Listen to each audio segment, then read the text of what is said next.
Hello, everyone. Hello, and welcome to Alta Live. My name is Beth Spotswood. I am Alta's digital editor, and I am delighted to welcome you to today's conversation on Oppenheimer in the age of artificial intelligence. What can we learn about artificial intelligence from studying the race to develop the atomic bomb? It is certainly the topic that everyone is talking about right now, due in large part to the blockbuster movie that is, if you haven't already seen it, everyone is asking you if you've seen it, Oppenheimer. In the latest issue of Alta Journal, our guest today, Jennet Conant, wrote an extraordinary article, Oppenheimer on the Bomb or Artificial Intelligence. I really encourage all of you to read it, and we will drop it in the comments. She is going to join our editor and publisher, Will Hearst, today to explore the work that Oppenheimer did in the 1940s, her personal connection to Oppenheimer, her family connection to Oppenheimer, and the present-day rapid emergence of AI software. Could artificial intelligence become a weapon of mass destruction and create new global battlefields, or will it help us create a happier, more equitable planet? So that's what we're going to talk about today. Let me tell you a little bit about our guests.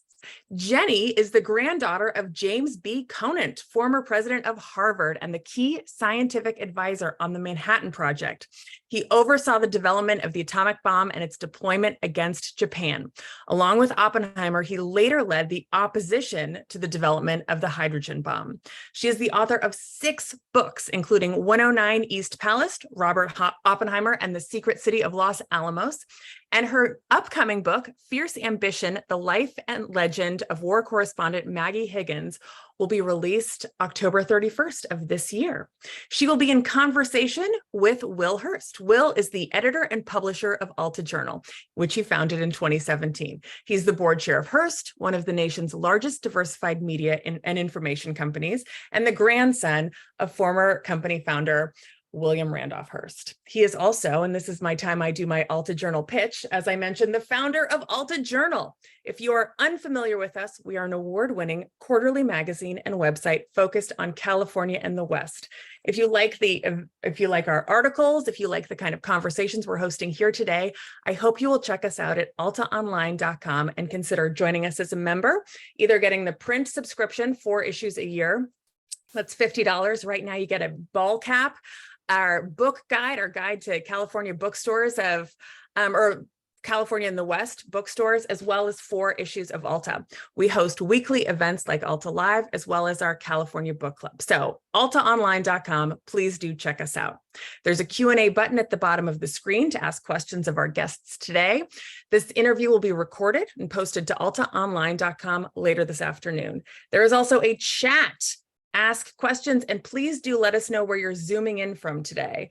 I'm about to turn it over to my wonderful boss and editor, Will Hearst and Jenny.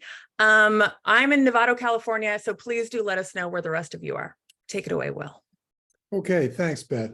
And thank you, Jenny, for doing this. I guess the elephant in the room is this new film of Christopher Nolan about the Manhattan Project, but it seems to have sparked an interest in some of the topics and the sort of period of time that many of your books feature as well. I guess I have to ask you first, have you seen the movie and what did you think? I did see the movie, and I think the movie is very good. It's very hard for me to watch that movie because I've lived with this story my whole life. So while I'm watching the movie, another part of my brain is going, wait, he didn't say that, or wait a minute, he wasn't in the room, or there wasn't a giant red button that detonated the Trinity bomb. So, there were, but I have no objections to that. A filmmaker can't possibly encompass the hundreds of characters involved in creating the atom bomb. So I didn't have any problem with those sort of Hollywood edits. He sticks very closely to the truth. I think he does a good job of delivering a very complex story, and the full scope of the tragedy, comes across. So, full credit to Christopher Nolan for tackling an immense story and really getting his arms around it. So I enjoyed it. I recommend it to everyone. I must say it's a film that people who disagree about films all like. I mean, I've not run into anybody yet that says, oh, I went to see it, I walked out. No, I don't think you're going to walk out of Oppenheimer. Yeah. Your granddad was a contemporary of Oppenheimer. Did you ever meet him? Did you ever meet Oppenheimer yourself? No, Oppenheimer died so young. I would have been a toddler when he died. I knew most of the principals. So I grew up in Cambridge, Massachusetts, in Harvard's backyard. My grandfather was for 25 years the president of Harvard. So I had grown up there, and many of the scientists that he tapped to build the bomb, George Siskowski, who built the detonator, Right. pretty much another godfather of mine. Cyril Smith, who built the metal casing, was at our home every sort of Christmas and Thanksgiving. So I grew up with, a lot of the principal scientists of the Manhattan Project, besides my grandfather, who was sort of nominally Oppie's boss during the war, and the scientist that was supervising the man that was thought to be quite a young and eccentric director of the bomb project. My grandfather was older and was sort of supposed to be sort of mentor, guide, learning hand, as it were, Supervision. Supervising this young, brilliant physicist who'd never run anything. So I grew up with Oppenheimer stories my whole life. So the movie, it was a bizarre experience, but I enjoyed it. Yeah, I was as even a grade school person, I remember reading the Walt Disney book about, your friend, the atom, and being sort of intrigued by it. I've seen that. And I really thought, to me, the story has sort of this tension, because there was something wonderfully exciting, even slightly romantic about this laboratory in the middle of New Mexico, and you get a tap on the shoulder by some senior person in the department, or a random phone call saying, would you like to help your country? And I can't tell you what it is, but it just seems like such a romantic kind of moment in time. And these brilliant people, Fermi and Beta, and, that went out there to do what, who knows, but. It was very romantic. I mean, my book, 109's Palace, is really sort of a love letter to the lab, because when I was growing up, we had a very remote cabin in the White Mountains of New Hampshire. And my grandfather, like a lot of those Los Alamos scientists, loved to hike, and he loved the wilderness. And he liked Spartan conditions. So we had a very Spartan cabin, and we would cook out most nights. And a lot of the famous physicists came to visit. And they would sit around the fire at night when we were like roasting our hot dogs and burgers, and everything was sort of going wrong. I mean, these guys were in their 80s trying to light a fire, and it was sort of hilarious. And they would start immediately reminiscing about Los Alamos and all the things that went wrong. And you had these world-class physicists who ranged in age, pretty much from sort of 24 to 36. And, they were in the most remote place in the world, and they had to build the most powerful weapon of mass destruction ever conceived of. And in the beginning, they were cooking on Bunsen burners. The generators constantly failed. Everything leaked. Everything was muddy and dirty and dusty. Every piece of glassware and beaker that was brought up the switchback trails broke and shattered. Everything went wrong. It didn't seem in the beginning, like Hans Bethe just said, when he got there, he just went, no way. Are we going to be able to pull this off? This is a mess. So when you think of it that way, the stories were endlessly funny, and many of them are in my book. Because it's an incredible thing to bring really the finest of world-class minds to the most barren spot in the world. Your book did a wonderful job of creating that mystery and magic and camaraderie that was there. I think there was a woman that you discovered, and maybe she never published a book, but she was kind of the den mother of welcoming people. And that was a brilliant way to sort of humanize the story. Yes, Dorothy McKibben. She was one local that thankfully, I think for everyone that Oppie met and hired to run the sort of portal, 109's Palace, which was the one official address. And it was the secret front of the project. And all these poor physicists from all over Europe, the greatest universities in Europe, would take a train from New York or Washington, D.C. or Cambridge, Massachusetts, and they would get off at this completely sort of whistle stop with nothing but the tumbleweeds and not a building in sight. And then eventually they'd see this rundown station wagon pull up and a little lady get out of it and say, "Are you Fermi?" And off they go. So, it really was there was a lot of high comedy to what was a very serious endeavor. I've always wondered if the knowledge, because it was a secret project, so we didn't really know its culture or anything until 15, 20 years later when people started to write about it. Yeah. Stefan Gruev had one of the first books, and yes, but it occurs to me that as people look at it, it became a kind of inspiration for what became Silicon Valley, where you bring a lot of smart people together, get them to work on what seemed like a technological problem, but that would have some kind of large social impact. And so it's become a kind of model of how to organize really intelligent, creative people into a team in a modern world. Oddly enough, the Manhattan Project was actually based on a precursor, and that was the Rad Lab, the radiation lab at MIT, which many of the same scientists were working at. And that was the first big concentrated wartime lab to build radar systems. And that lab was so wildly successful at MIT, and they built the first radar systems, micro radar systems that you put in a nose of a plane, so that for the first time, pilots could fly through clouds and detect submarines in fog. And it really won the European war and defeated the U-boats, the German U-boats that were strangling Europe. And that was so successful in such a short amount of time that they based the bomb on the Rad. I don't want to take us off topic, but I think Alfred Loomis was one of the people that came up with the Rad Lab idea. I want to come back to him in a minute, but I've never heard that connection laid out so clearly. So Loomis to Rad Lab to Manhattan to Silicon Valley. All right. Yeah. Very interesting. Massive. I'm sorry. Go ahead. Oh, it's like massive think tanks. You're exactly right. Yeah. It's a new way of organizing people, and it's been a lot of fun. And anyway, so sort of switching to the moral questions. I mean, Truman was faced with this huge decision, and he made it. But how did you wrestle with sort of the moral dimension of the bomb? I mean, do you think we did the right thing? If we did it the right thing then, would we do the same thing now? I mean, what's your takeaway on that? I think what's so interesting about the bomb is that many people think, oh my God, we dropped the bomb and it had these terrible consequences. And, when you read the actual history, I think one of the things that's most fascinating is the physicists foresaw everything. It's not like these terrible consequences were not foreseen.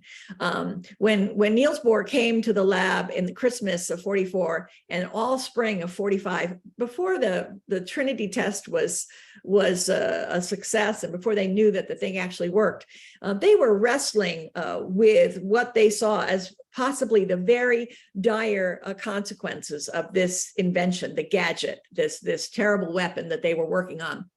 They knew with absolute certainty, the physicists, that there was no keeping this secret, that once fission had been declared a success, the scientists in Russia and Germany and all over Europe were working on this thing. And it was a matter of time. It was never a question of if anybody else would build a weapon. It was always when, because this science was out there, and it was just a matter of trial and error. Everybody was going to get there. The point of the Manhattan Project was that we were the beneficiary of Hitler's mistake by persecuting all of these Jews. He drove some of the greatest minds out of Europe, and we got them, the Fermis, the Betas, the Kishikowskis, this incredible wealth of European brilliance came, and all were willing, eager to work on this bomb to stop Hitler. And so we were able to tap into this wealth of knowledge of European science, Russian science, German science, Hungarian mathematicians all went to work on the bomb. But they all knew that there would be a terrible downside. They all knew that the secret would spread very quickly, that there would be a nuclear arms race with no doubt. And that more than that, they saw that rogue nations could get the bomb, that bad actors would have access to this technology, that it would become smaller, more efficient, more portable. They foresaw all of these outcomes. And they wanted to guard against it. And they immediately, Leo Szilard, the Hungarian physicist, one of the most outspoken, he was the one that first notified Roosevelt that there was a danger of the bomb, and got Einstein to draft the famous letter that kickstarted the Manhattan Project. Leo Szilard was one of the most outspoken early on, trying to organize the scientists to warn the government that they had to do something, that they had to have international control. Many of the scientists wanted to bring Russia into our confidence so that Russia would know that we had this weapon, that we wouldn't be using it against Russia, and to share the technology. But everybody was aware that there had to be regulations. So as to the moral consequence, to get back to your original question, what did I think about what they did? I agree with what Oppenheimer said. There was no stopping. In other words, it wasn't as though you could say we won't build a bomb. Everybody was building a bomb. We weren't the only country. Germany was, Russia was, France was, everybody was trying to do it. The only reason the European countries couldn't do it was they were under siege and their factories were being blown up. We were removed. And so we were the safest place, as it were, to build a bomb. In fact, the most, you could argue, the most advanced group were the British. Their nuclear program really brought us swiftly into the weapons development phase of the bomb. So there was no question that the bomb was going to be built. So that answers that question. There was no stopping it. So if you have the weapon, then the question is, what do you do? The point of the bomb is, as one scientist said, if you didn't use it, if you simply sort of demonstrated it, it was the biggest firework in the world. There were a lot of powerful bombs. We killed 100,000 people in Tokyo using conventional jelly gas. Dresden, Tokyo. We had razed basically every major city in Japan. The cities that were not incinerated by the spring of 1945 were being saved, as it were, for the bomb test. When I mean saved, they were being preserved as relatively undamaged sites because they wanted to be able to measure the exact impact of an atomic weapon. Had we not used the bomb, then we would have incinerated those cities with conventional weapons and killed the same number of people. The difference between the bomb and conventional weapons was, are you talking 40 sorties, 400 sorties, 400 conventional weapons? Or are you talking one plane, one weapon? The element of surprise, the element of terror by one plane and one weapon is unsurpassed compared to an armada. In fact, one of the tragedies, as it were, of the atomic bomb was because there wasn't an armada, people didn't go down into the bomb shelters. They didn't hear the armada coming. Right. So more civilians died. One of the many tragedies of the atomic bomb was the element of surprise. But it was never a question in that sense, really, of should. That what we learn from technology is once it's conceived of, once it's possible, we know it will be built, it will be used. And that is the lesson of AI. Yeah. We know with 4GPT that there will be 5 and there will be 9. It's not a question of can we stop? It can't be stopped. Yeah, right. Yeah, and all technologies have appealed to bad actors that might want to do something nefarious with it. So I remember when DNA, genetic engineering first came out, there was an Asilomar conference where the Solons of that technology tried to say, hey, we can see implications coming. Let's do something. I think that was more or less successful in kind of restricting or putting guardrails or putting transparency around, doing odd things with genetic engineering. The Boys of Brazil. Everybody went to the movie and went, "Oh my God!" So it would be nice to imagine that maybe we could have a lessons learned from the atomic age to think about how we use things, because there will be new technologies. AI is in the headlines today, but it'll be something else tomorrow. Yes, and we have regulatory committees. We have safeguards placed on many of the very dangerous technologies we have today. The only problem is, in the case of nuclear weapons, it hasn't worked that well. many rogue nations have nuclear Right. weapons. Nuclear key parts of nuclear bombs, uranium, whatnot, it has been sold on the black market, sold by countries that needed the money, traded, as it were. So we know that there's been a lack of control in that, despite the Atomic Energy Commission and all the efforts to have international control. So we see in nuclear weapons, it hasn't worked that well. That's a good point. One of the elements of the sort of Oppenheimer story is sort of the Greek tragedy of his own life. Here was this rather shy person who didn't really become a giant in his own field until later he got involved with theoretical physics. Then, he was never considered the administrator that Lawrence was. He was an odd pick. I mean, you got to give Groves a little credit for thinking this might be the right guy. But I think his ability to attract talent was a big part of what made him successful. And then there was a really nasty effort as he tried to warn people about it. He'd become a celebrity figure. And then as he tried to warn people about it, he kind of ran afoul of the army and government and Lewis Strauss and all these people that wanted to kind of get him, get these scientists out of here and let us, the suits, decide what to do with this. And he was treated very, very badly, it seems to me. That it makes a great story in your book, in the movie, whatever, but it's really a comment on American culture that we would turn our backs on somebody that was a hero, and then we have to get him off stage. We have to kind of push him out of the way.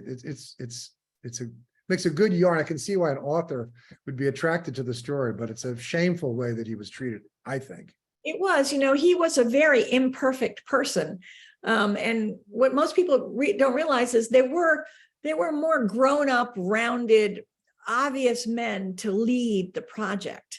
I. Rabi, Isidore Rabi, Hans Bethe, Fermi, they were all older. They were absolutely brilliant men. They were revered by their students, but they all had thick European accents and what was then called a foreign national or an alien. Wow. The U.S. Army Yeah. and the U.S. government was not going to entrust the construction of the most devastating American weapon ever built to an enemy alien, as they called them. So, it had to be an American. And so in a way, Oppenheimer stepped up. He wasn't the least qualified in many ways, but he stepped up. He had the arrogance, he had the ambition, but he had the brilliance. And they thought that he could do it. He had this charisma, he had the potential to lead. That's really what Grove saw in him. He had the potential to lead. He was a great explainer, as they say today. Yeah. So they put him in charge, and he was never claimed to be a perfect person. And his imperfections were well known. His security file was this thick when they was he naive, or he seemed to get himself in constant trouble, with fantastically and Haakon Chevalier, and there were all these incidents where he didn't read, how he was going to appear to people. He was fantastically naive. If you read sort of my grandfather's diaries for the same period, my grandfather's 12 years older, he understood that he was being followed, watched, his phone tapped. So he sort of lived the life of a monk. He and Groves used to talk all the time whenever they got together, all during the project, that if it didn't work, they would spend the last 2 decades of their life testifying before Congress. They knew that if anything went wrong, they would be crucified. So they certainly didn't want to create any excuse to crucify them. There was going to be plenty if a $2 billion project went wrong, Oppenheimer was very naive, Yeah, he had a risk-taking profile in some sense. Yes, absolutely. And the funny part is, after all this security, which is typically, military and army and people that are seeking power use security to manipulate people, they missed Klaus Fuchs, who was sitting there driving into Santa Fe under their nose, trading secrets on the bridge and then driving back. Yeah, he was. He was Teller's babysitter. So is that right? Yeah, I he's didn't know Polish that. babysitter. He was roommates with Feynman. He had access not only to the secrets of the atom bomb, but he sat in some of the meetings on the super. I mean, the guy had immense access. He was this quiet, nebbishy little guy. Nobody paid any attention to him. Oh, man, it is really, the only two comments that I've heard about the Nolan film that were semi-critical. One was, they didn't really show the John Hersey Hiroshima impact, the kind of devastation, human devastation. And I understand that. And then the other smaller comment was, oh, they missed a lot of really good Feynman quotes. Yeah. Yes, it's funny you should say that. I think probably the biggest disappointment to me was the actual presentation of Los Alamos.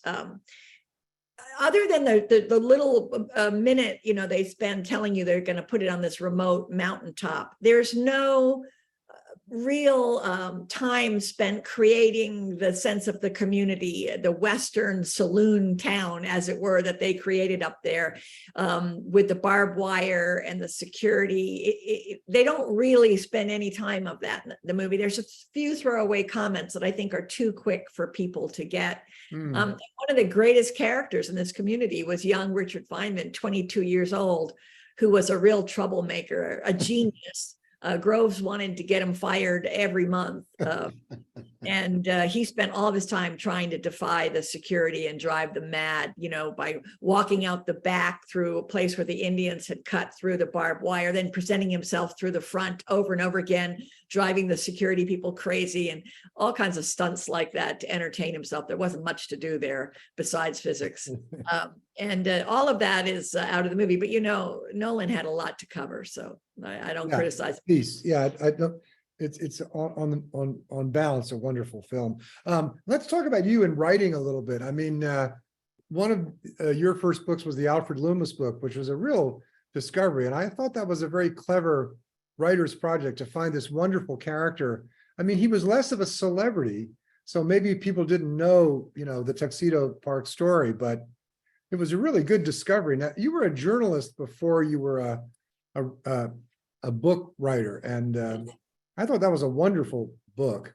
It sort of came about by accident. I was a journalist, and Alice Mayhew, the legendary book editor of Doris Kearns Goodwin and all these fabulous history writers, would take me out to lunch constantly and say, "You have to write a book for me. You have to write a book for me." All of her authors were. Well, they knew you had the talent.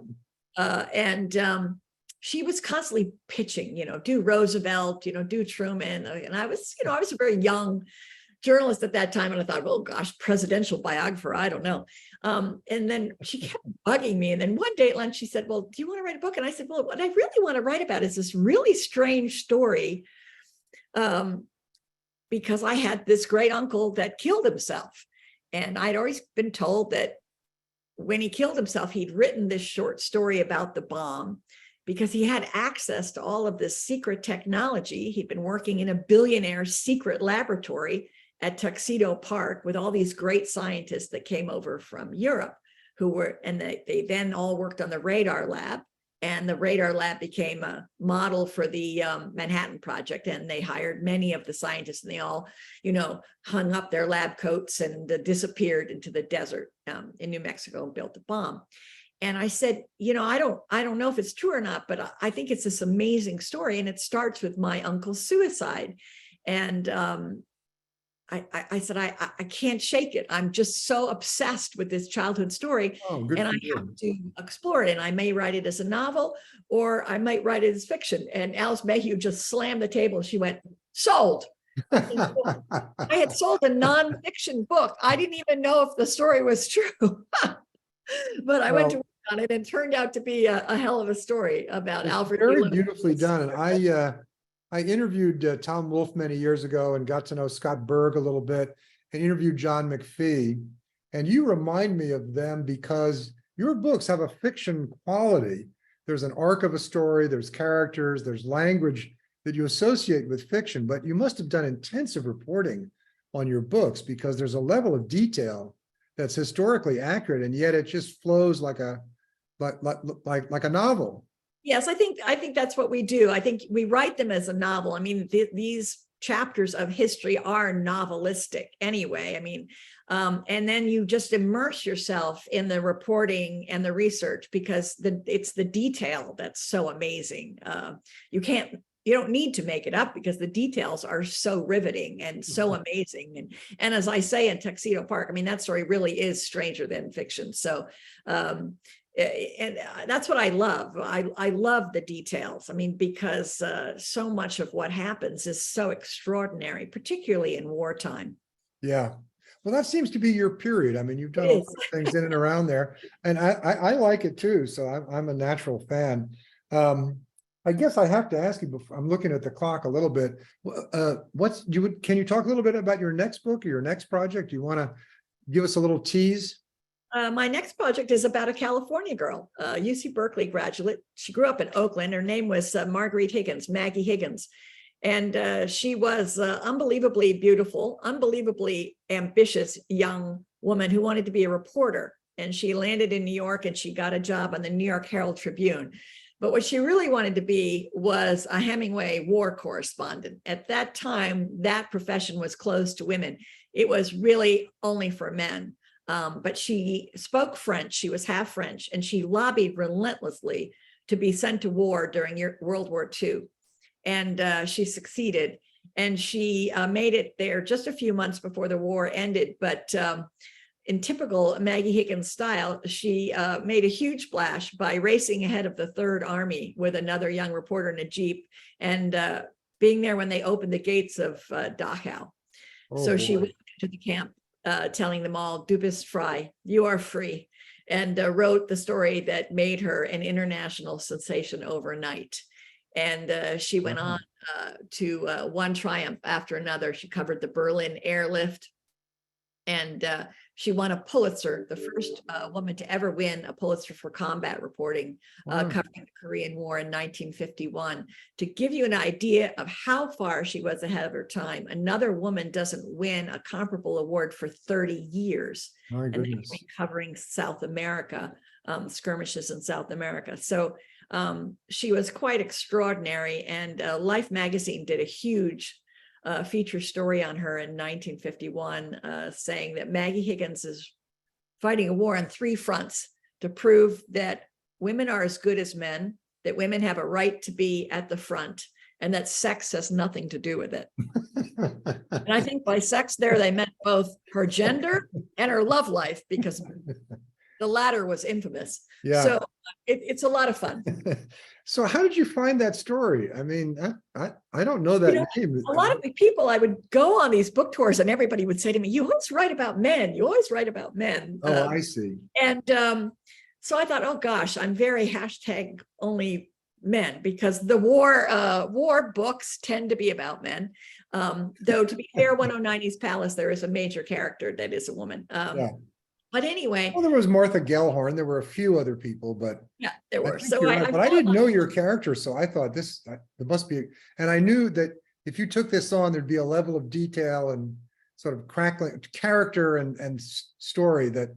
So the thing that I was looking to do a war correspondent, and Gellhorn has been done to death by many, many people. So I didn't want to do that. And I was drawn to Maggie Higgins because she won the Pulitzer for the Korean War. And oddly enough, I was born in Seoul, Korea, and I spent part of my life in Tokyo. And when I lived in Tokyo in the 70s, the Tokyo Correspondence Club was the only place you could go for a Western meal and a movie in English. We sort of lived there. And all of the former Korean War correspondents were based there. They were now Vietnam correspondents. Right. So I grew up with most of Maggie Higgins' peers. Many of the people that are in my book, like her, her lovers, all of her colleagues, they were some of my parents' closest friends. So I knew them all, and I knew that world very well. And my father had been a documentary filmmaker for the UN and had done films about the Korean War. So I kind of grew up with all of that. All right, so better to be lucky than smart. You were the perfect person for this. Well, Beth, I'm getting the signal that it's time for Q&A. Hi. Thank you. So this has been, I mean, I there are could a go ton on of longer, but questions. let's give someone else a chance. I mean, it's both of your enthusiasm for this topic is just like, I'm sitting here like this. And even the Alta staff chat is blowing up. This is really good. When that happens, you know, it's good. All right, we've got a bunch of questions. The first is a clarification that to kind of several people are driving home. And Jenny, maybe you want to just comment on this. Weren't the casualties of Hiroshima and Nagasaki due to radiation, which could have been fatal months and years after the bomb drop? Thus, the atomic bombs were far more deadly than conventional bombs, resulting in birth defects, etc. Yes. So when I meant casualties, I meant the original casualties caused by dropping of the bomb. That would have been this. We could have accomplished the same with conventional weapons, 100,000, 125,000. The fallout, the deadly radioactive fallout was really amazingly an unforeseen side effect. We know that from Trinity because they took minimal precautions in Trinity, and had the wind blown the other way, the scientists would have been covered with the fallout. And in fact, the radioactive fallout from Trinity was far greater than they thought. And there are many lawsuits from the so-called downwinders now still active in this country because they didn't take the proper precautions even for that test.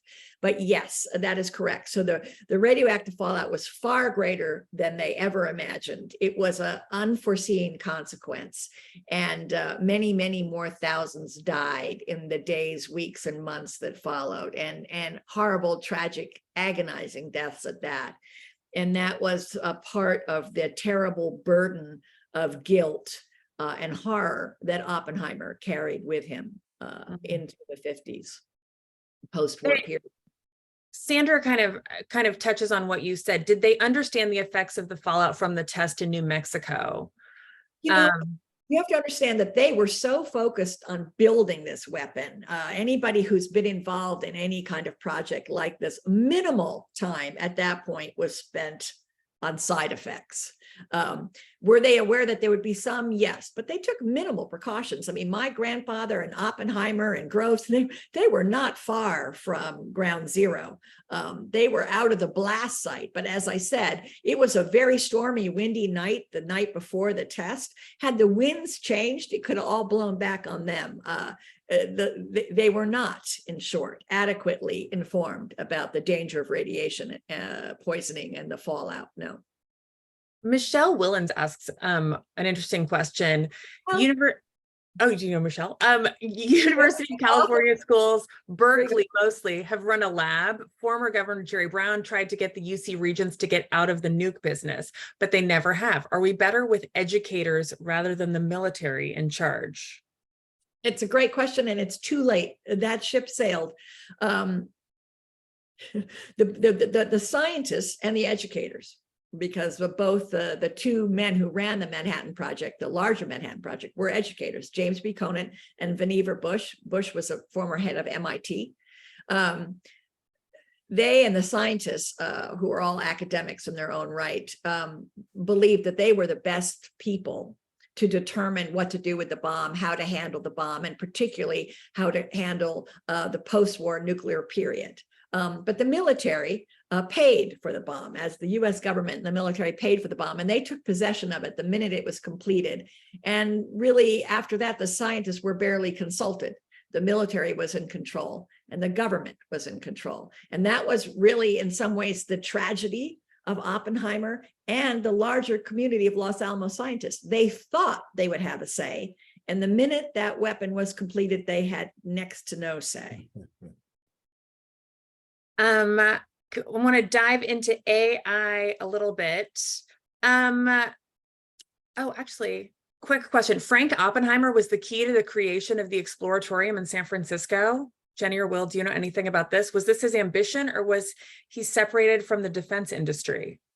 He was a known communist. He was persecuted and driven out of any kind of military industrial complex work, as it was called after the war, when he was held to be a known communist and therefore a security risk. So he had to find other forms of employment. Yeah, I think he was a PhD too. Oh, he was a very He was a good physicist. qualified scientist, could have been a professor, but he was Right. sort of pushed out of academia. He was But even he did earlier, start the Exploratorium, for he sure. was an earlier victim of the McCarthy Yes. era witch hunt on communists, and he was sacrificed before his brother. Wow, that question comes to us from Dejar Molnar, who was an inventor that was featured in Alta. I have a question that is coming from a viewer who has actually texted me, a question for Will. Will you ever allow artificial intelligence to write an article for Alta Journal? Yes, but I would I'd make a declaration. What I would not do is have it sneak in. If we thought it was somehow wildly entertaining, or Lewis Carroll, eat your heart out at this piece of AI poetry, I think that might be interesting to our readers. I don't think it's the core of what we do, but I would never run anything that didn't say this was written by an algorithm. What would you pay? The going rate, I guess. but a little more than the New Yorker would pay. Jenny, do you see the people who are really pushing AI forward, working on that technology, having any kind of remorse, to having the same experience that Oppenheimer did after the fact, whether or not AI goes on to be destructive in some way or not?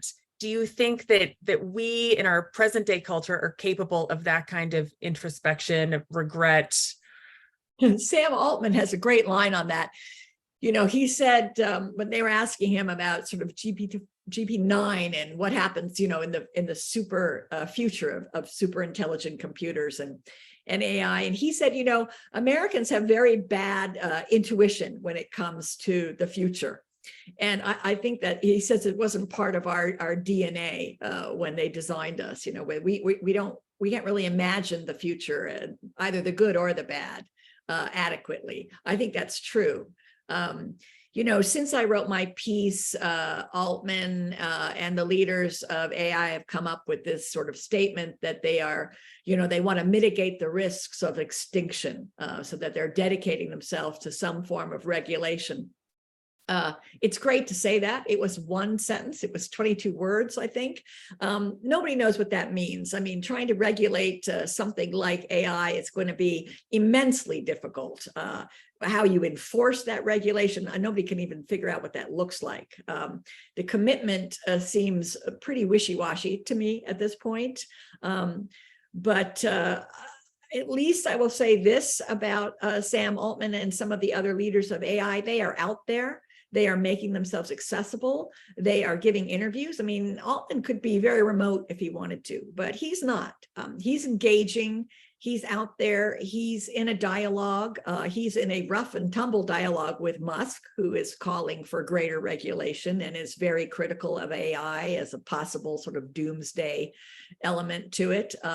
So I give them credit for engaging in the dialogue and seemingly being open. Altman's met with Biden, and they are talking about various kinds of regulation that might be imposed on people working on AI at a certain threshold of capability. So we see the beginnings of what we saw in post-war 1945 with trying to get your arms around this new technology before it runs away. I don't know. As Altman says, there's reason for anxiety. I think I'm more anxious than he is, but.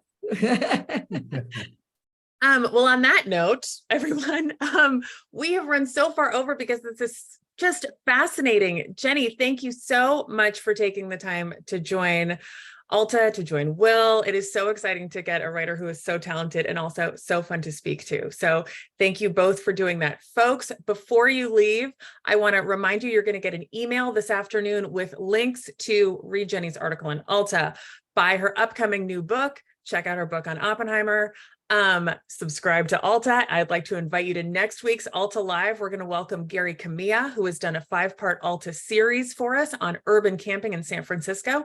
That's Wednesday, August 9th at 12:30 here at Alta Live.